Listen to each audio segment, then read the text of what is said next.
వసంత పంచమి గురించి నాకు తెలిసినటువంటి కొన్ని విషయాలను ఇప్పుడు తెలుసుకుందాం. వసంత పంచమి మాఘశుద్ధ పంచమి నాడు జరపబడుతుంది. దీన్ని శ్రీ పంచమి అని కూడా అంటారు. ప్రకృతిలో జరిగే మార్పులకు సూచనగా మనకి కొన్ని పండుగలు ఏర్పడ్డాయి. వాటిలో అలాంటిదే శ్రీ పంచమి ఒకటి.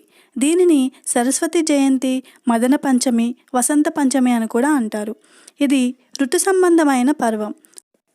వసంత ఋతువుకి స్వాగతం పలుకుతున్నట్లుగా శాస్త్రాలు చెబుతున్నాయి. శ్రీ పంచమిని విద్యారంభ దినంగా భావిస్తారు. మన రాష్ట్రంలో బాసర క్షేత్రంలో మరియు ఇతర సరస్వతి దేవాలయంలో శ్రీ పంచమి నాడు పిల్లలకి అక్షరాభ్యాసాలు చేస్తారు. ఇదే పండుగ ఉత్తర భారతదేశాల్లో కూడా విశేషంగా జరుపుకుంటారు. అక్షరాభ్యాసం పిల్లలకు విద్యను ప్రారంభించేటప్పుడు చేసే ప్రక్రియ. ఈ పూజ ముఖ్యంగా పిల్లలకు వాక్శుద్ధి, జ్ఞానము, మాటలు తొందరగా రావడానికి, చక్కగా పలకడానికి వీటన్నిటికీ ఉపయోగపడే పూజ. కాబట్టి ఇది అందరూ చేసుకోవచ్చు. ఈ వసంత పంచమి నాడు నక్షత్రము, ముహూర్తము, దుర్ముహూర్తంతో పని లేకుండా పిల్లలకు అక్షరాభ్యాసం చేయించవచ్చు. ఇంకొక గొప్ప విశేషము, సరస్వతీ దేవాలయాల్లో ఆలయ ప్రాంగణంలో చేయిస్తే ఇంకా మంచిది. అదేవిధంగా శ్రీ సరస్వతి విద్యామందిరాల్లో సామూహిక అక్షరాభ్యాస కార్యక్రమాన్ని నిర్వహిస్తారు.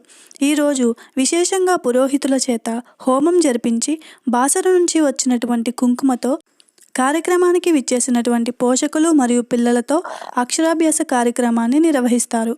ఇది మన శిశుమందిరాలలో ఎప్పటి నుండో వస్తున్నటువంటి ఆచారాలలో ఒకటి. ధన్యవాదములతో భార్గవి భగత్, శ్రీ సరస్వతి శిశుమందిర్, బడంగ్పేట్.